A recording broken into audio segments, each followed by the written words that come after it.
உலகத்தின் மூத்த மொழி தமிழ் குடியின் என் மாணவ நண்பர்களே, பாண்டியராஜனின் பவர் ஆஃப் மோட்டிவேஷன். நீலாம் அந்த வகையா? நீ இல்லை இப்படி வா, நீலாம் இந்த கூட்டம். இதெல்லாம் உன்னுடைய பள்ளி வகுப்பறையில் அடிக்கடி உங்கள் ஆசிரியர்கள் உச்சரிக்கக்கூடியது. ஏன் தெருவில் கூட வச்சுருப்பாங்கடே, நீலாம் இந்த கோஷ்டிடா, நீ இந்த கேட்டகிரி. நம்மளுடைய சமூகம் உன்னை ஒதுக்கும். நமக்குள்ளார கேட்டகிரி நீ இந்து நீ அது அப்படின்னு பிரிக்கிற பற்றியா? நீ வேற எதுவும் நினச்சிக்காத. ஒரு படிக்கிற மாணவனுக்கு ஒரு 3 விதமான டைப் ஆஃப் ஸ்டூடெண்ட்ஸ், இவ்வளோதான், 3 தான். நல்லா படிப்பான், இவன் படிக்கவே மாட்டான், நீ சராசரி ஆவரேஜ். இந்த கேட்டகிரி தான் ஸ்டூடெண்ட்ஸ்னாவே. இந்த 3 கேட்டகிரி.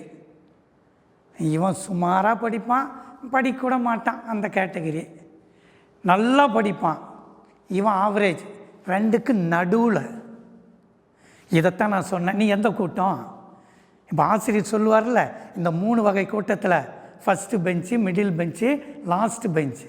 இதெல்லாம் எப்படி தெரியுமா? நீயா உருவாக்கிற, உன்னுடைய செயலால் உருவாக்குற. இதில் இந்த ஆவரேஜ் ஸ்டூடெண்ட்ஸ் பற்றியா?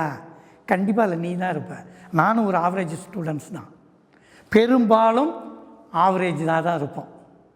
இந்த நல்லா படிக்காதவன் மைண்ட் செட் பண்ணிக்குவான், எனக்கு படிப்பு வராதரா, நம்ம அப்படியே திணறனா கூட ஒரு 35லேருந்து 40, அதிகபட்சம் 50. இவனுக்கு 6th தெரிஞ்சு போயிடும். ஜஸ்ட் பாஸ் அது பண்ணால் போதும், அப்படியே வந்துடுவான்.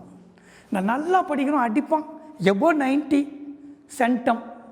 அவன் அது கீழே வரவே மாட்டான். 99 வாங்கினானா கூட அன்றைக்கி அவன் தூங்கவே மாட்டான். எங்கே போச்சு 1 மார்க் எங்கே போச்சுன்னு தேடுவான். அந்த 1 மார்க் இவன் இன்னொருத்தன் வாங்கிட்டான்னு அவனுக்கு தெரியாது.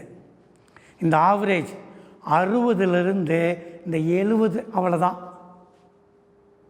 நீயா ஏன் அப்படி முடிவு பண்ணிக்கிற?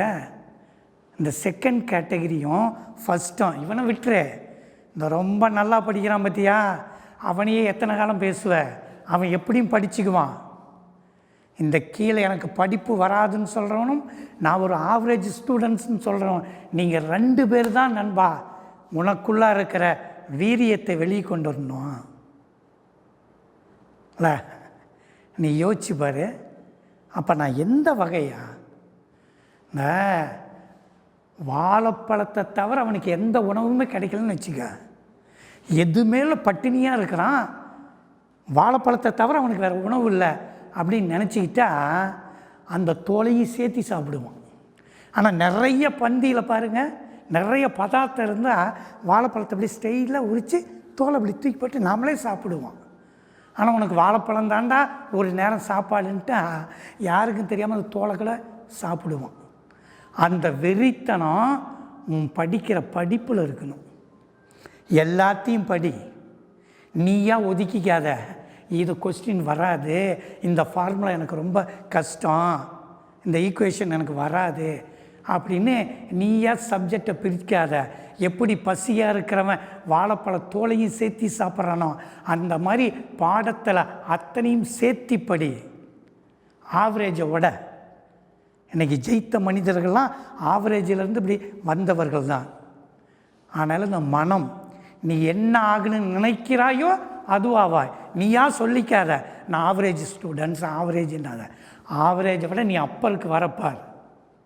கூட வரும்போது இந்த சராசரியாக படிக்கிற மத்தியா அவன் கையும் பிடிச்சிட்டு வா. அதற்கு பகுத்தறிவை பயன்படுத்து, தடைகளை உடை, நம்பிக்கையை விதை.